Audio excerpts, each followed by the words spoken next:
On April 5th, 2026, 4 astronauts aboard NASA's Orion spacecraft became the first human beings in over 50 years to look directly at the far side of the moon with their own eyes. Not through a telescope, not through a probe's camera feed relayed back to a control room. Directly, through the windows of their own spacecraft, close enough to genuinely see it. I want to be upfront about something before we go any further, because a lot of clickbait circulating online right now claims this crew captured some kind of mysterious, unexplained anomaly during that flyby. That's not true, and I'm not going to pretend otherwise just to make this story sound more dramatic than it already is. What this crew actually captured was something different, and honestly, based on their own words once they got home, considerably more moving than any manufactured mystery could ever be. This is the real, documented story of Artemis II, NASA's first crewed lunar mission in over half a century, using nothing but confirmed NASA reporting, official mission updates, and the astronauts' own recorded words during and after the flight. Every date, quote, and figure in this video comes directly from NASA's own published mission records. Not speculation, not exaggeration, just the genuinely remarkable reality of what 4 human beings actually experienced on humanity's first return trip to the moon's vicinity since 1972. Let's start by clearing up a genuine, common misconception, because it's baked directly into a lot of the misleading framing around this mission. People often refer to the side of the moon permanently facing away from Earth as the dark side of the moon, but that name is actually a myth, and it's worth understanding why. The moon rotates on its own axis at almost exactly the same rate it orbits Earth, a phenomenon called tidal locking, which is why we only ever see one hemisphere from our planet, the same familiar face humans have looked up at for the entire span of recorded history. But that far side isn't dark at all. It experiences daylight and nighttime in essentially the same pattern the near side does, receiving plenty of direct sunlight over the course of each lunar day, which lasts roughly 2 Earth weeks, followed by a lunar night of similar length. It's simply hidden from our view here on Earth, permanently turned away, not permanently shrouded in darkness. The confusion likely stems from the word dark being used colloquially to mean unknown or mysterious, rather than literally lacking sunlight, a linguistic ambiguity that Pink Floyd's famous 1973 album title certainly didn't help clear up for the general public in the decades since. Astronomers and mission planners consistently prefer the more accurate term, the far side, precisely because the dark side label creates exactly this kind of persistent popular misunderstanding, one that then gets exploited by exactly the kind of sensationalized, misleading content this video is specifically trying to correct. Now let's talk about the actual mission itself, because the real story here is genuinely remarkable without any embellishment. Artemis II launched on April 1st, 2026 at 6:35 in the evening Eastern Time, lifting off from Launch Complex 39B at NASA's Kennedy Space Center in Florida, atop the agency's Space Launch System rocket, carrying the Orion spacecraft and its crew of 4. This marked the first crewed launch of both the SLS rocket and the Orion capsule, and the first time astronauts had traveled beyond low Earth orbit toward the moon. Since the final Apollo mission concluded back in 1972, a genuine gap of more than half a century between crewed lunar missions. The road to this specific launch was itself a long one, worth understanding for context. The fully stacked SLS rocket and Orion spacecraft completed their rollout to Launch Pad 39B on January 17, 2026, a journey of roughly 4 miles from the vehicle assembly building that took approximately 12 hours to complete, marking the start of the final integration, testing, and launch rehearsal phase for the mission. In the weeks that followed, the crew arrived at Kennedy Space Center on March 27th, entering quarantine under strict health monitoring, following a controlled sleep schedule and nutrition plan specifically designed to keep them at peak readiness for launch day.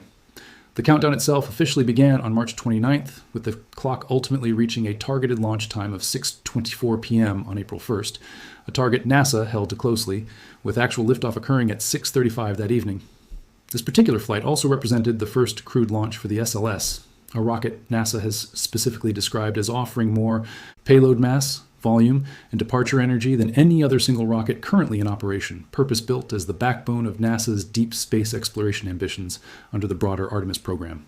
The Orion spacecraft itself, named Integrity for this specific mission, consisted of both a crew module and a service module, the latter provided through international collaboration with the European Space Agency, a genuine reminder that this entire undertaking, however proudly American in its branding, has depended on real international partnership and cooperation from the very beginning.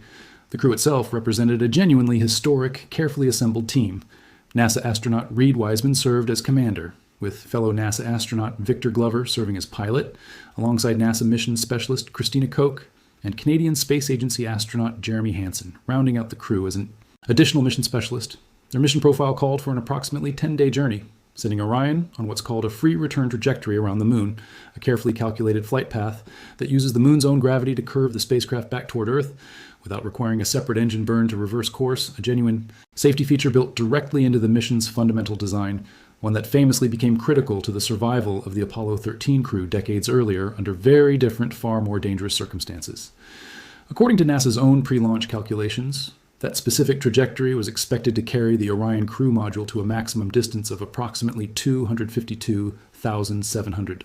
99 statute miles from Earth, a figure NASA specifically noted would surpass the previous distance record set by the Apollo 13 crew, making the Artemis II astronauts, at least briefly, the most distant human beings from Earth in the entire history of crewed spaceflight. That record is worth appreciating in its own right, because it wasn't set by Apollo 11, the mission that actually landed on the moon, but by Apollo 13, the mission best remembered for its life-threatening onboard explosion and the crew's harrowing, ultimately successful fight to return home safely. Apollo 13's distance record was actually set, somewhat by circumstance, a byproduct of the specific free return trajectory NASA used to bring that crippled spacecraft safely back to Earth, using the moon's own gravity, rather than a distance the mission had originally set out to achieve. Artemis II's crew, by contrast, achieved their own record-breaking distance as part of a deliberately planned, carefully tested mission, Profile, a genuinely different kind of achievement built on decades of accumulated spaceflight experience and engineering refinement since that dramatic Apollo-era emergency. The mission's early days focused heavily on testing Orion's various systems in the genuine deep space environment beyond low Earth orbit, conditions considerably different from anything experienced aboard the International Space Station, which orbits at a comparatively modest altitude and remains well within the protective embrace of Earth's own magnetic field. Shortly after launch, the crew successfully completed what's called the translunar injection burn, the final major engine firing of the mission, setting Orion firmly onto its planned free return trajectory toward the moon. That specific burn lasted only about 5 minutes, but it represented an irreversible commitment to the mission's entire flight path, the last moment where a major propulsive maneuver would actively steer the spacecraft's course before gravity alone took over, guiding Orion the rest of the way to the moon and back. Canadian Space Agency astronaut Jeremy Hansen marked that. A moment with genuine, evident emotion, remarking that humanity had once again shown what it's capable of, and that the moment felt truly remarkable to be part of. The crew settled into a genuine working rhythm during the following days, one that included practical, almost mundane details alongside the historic nature of the mission itself. NASA reported that the astronauts slept in 2 separate cycles at certain points, waking after roughly 4 hours, specifically to adjust Orion's orbital configuration before returning to sleep for another 4-hour stretch. Commander Reed Wiseman became the first crew member to use Orion's flywheel exercise device once fully underway, a piece of equipment specifically included to help astronauts maintain physical conditioning during extended time in microgravity. A small, practical detail that nonetheless underscores just how much genuine, careful engineering goes into supporting a human crew for a mission of this length and distance. Here's where the story actually gets to what I think deserves far more attention than any manufactured mystery ever could. What these astronauts genuinely saw and experienced during their journey, described entirely in their own words. Before the crew even reached the moon itself, NASA astronaut Christina Koch described the view of Earth she witnessed through Orion's windows in terms that genuinely capture something real about the experience of traveling this far from home. She explained that nothing could truly prepare her for how breathtaking it was to see her home planet lit up bright as day on one side, while the moon's own glow illuminated it softly at night, with a beautiful beam of sunset light stretching across the scene. Koch went on to describe how that experience of seeing Earth this way was already building her anticipation for the similar, equally striking views she knew awaited the crew once they actually reached the moon itself, saying she knew intellectually what to expect, but that nothing could actually prepare a person for how it would genuinely feel to witness it directly. The actual lunar flyby occurred on April 5th, 2026, and it represented the genuine centerpiece of the entire mission. As Orion swept past the moon, following its carefully calculated free return path, the crew had their historic opportunity to directly observe the lunar far side, becoming the first human beings to see that hemisphere with their own eyes since the Apollo program concluded more than 5 decades earlier. NASA's own mission updates describe this as a defining moment of the flight, one specifically designed to test how both the spacecraft systems and the human crew itself would perform this far from Earth, gathering genuine, practical data intended to inform and improve future, more ambitious missions still to come. It's worth being clear about exactly what Artemis II was and wasn't designed to accomplish, because that matters for understanding the mission's actual, genuine significance. This was explicitly a test flight, a flyby mission, rather than a landing attempt. No astronaut set foot on the lunar surface during Artemis II, near side or far side. The entire point of this specific mission was to verify that Orion's life support systems, navigation, communication, and general spacecraft performance could reliably support a human crew traveling this far from Earth, laying essential groundwork for future missions still to come. NASA's broader Artemis program timeline has actually shifted somewhat since Artemis II's own planning began. Artemis III was originally intended to deliver the program's first crewed lunar landing, targeting the moon's south polar region, and including plans to send the first woman and the first person of color to walk on the lunar surface, an astronaut pair who would have spent approximately a week conducting surface operations before returning home. However, in 2026, NASA revised that plan, deciding that Artemis III would instead focus on testing at least one lunar lander in Earth orbit during 2027, pushing the actual crewed lunar landing itself back to Artemis IV, now targeted for 2028.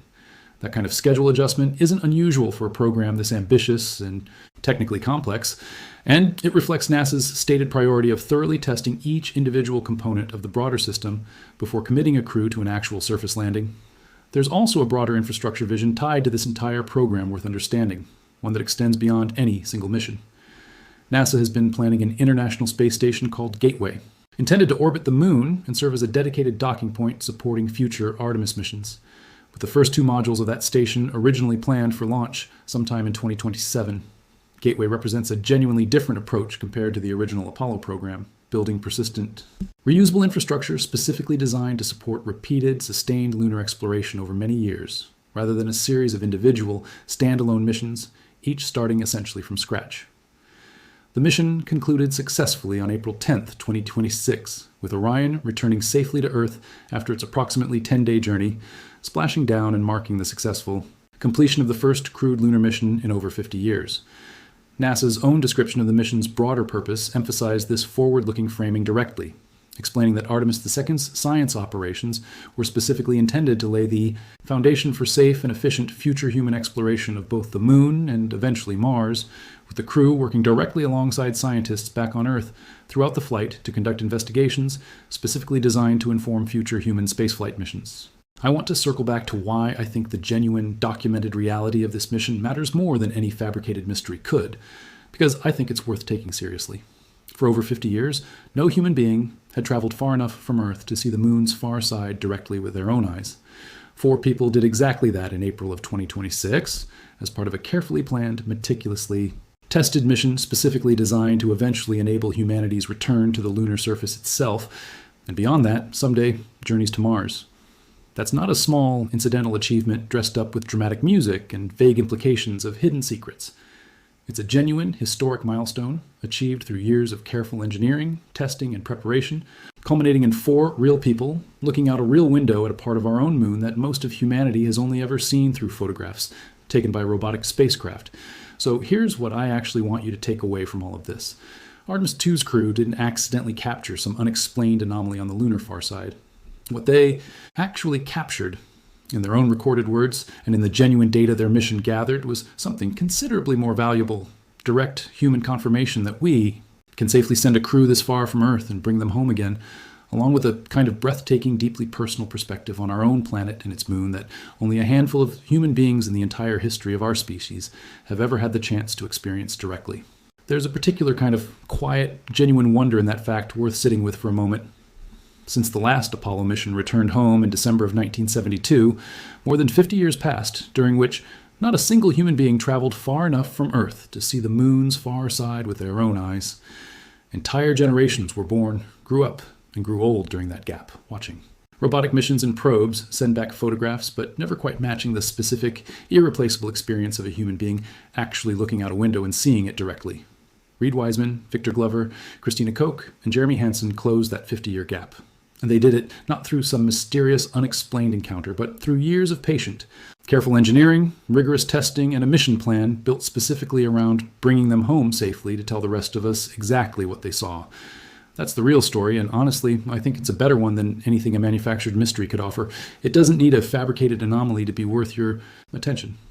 4 real people, using real engineering built on more than half a century of accumulated spaceflight knowledge, traveled farther from Earth than almost any human being ever has, looked directly at a part of our own moon that most of humanity has only ever seen through secondhand photographs, and came home to describe it in their own words: breathtaking, remarkable, a view that no amount of preparation could fully ready them for. If you want to see NASA's actual footage and photographs from the Artemis II flyby, I genuinely encourage you to look them up directly through NASA's own official channels, because the real images are worth seeing for yourself, free of any manufactured drama layered on top of them. Subscribe and turn on notifications if you want to follow along as NASA prepares for Artemis III, the lander. Testing planned for 2027, and the agency's eventual planned return to the lunar surface itself with Artemis IV in 2028. And drop a comment telling me what you think it would actually feel like to see the moon's far side with your own eyes for the first time in 50 years. Because after hearing how the actual crew described it, I think the genuine experience sounds more remarkable than any invented mystery ever could.